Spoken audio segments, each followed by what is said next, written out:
Warning: due to the graphic content in this program, viewer discretion is advised. This story right here is one of the most disturbing things I've come across in a while.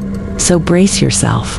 In April 2021, a 5-year-old boy with special needs was allegedly locked, alone in an isolation room at Liberty Independent School District in Texas. Not for a few minutes. Not for a short cool down. We're talking hours. With no food, no supervision, and no one checking in. Now imagine this. That little boy got so desperate, he started eating his own feces and drinking his own urine. That's what the court documents say. He was in survival mode. At school, and when he fell down and got hurt in that same isolation room, nobody came to help him. Nobody stepped in. So who's responsible for this mess? The teacher's name is Melody Lapointe.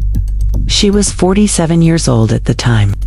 The two assistants who were also working in that classroom were Tara Tinney, aged 33, and Augusta Kostlow, aged 27. All three of them were later indicted on 4 counts, each of abandoning or endangering a child.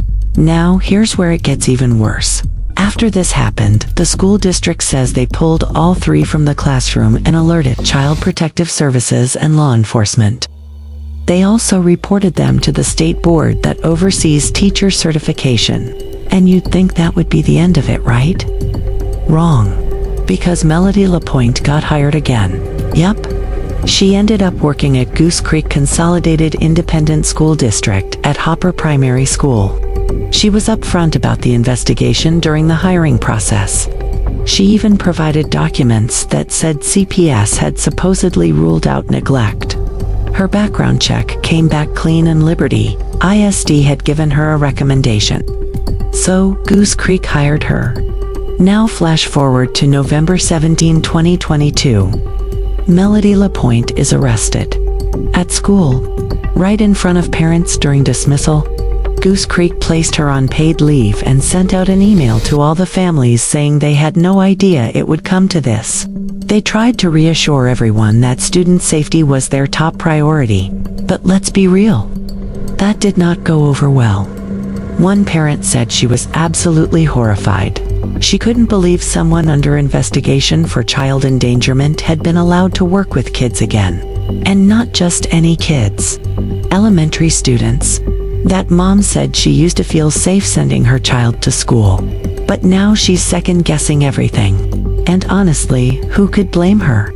This whole case is a lesson in system failure. How does a teacher who was part of something this extreme get back into a classroom? Why did CPS supposedly close the case without charges?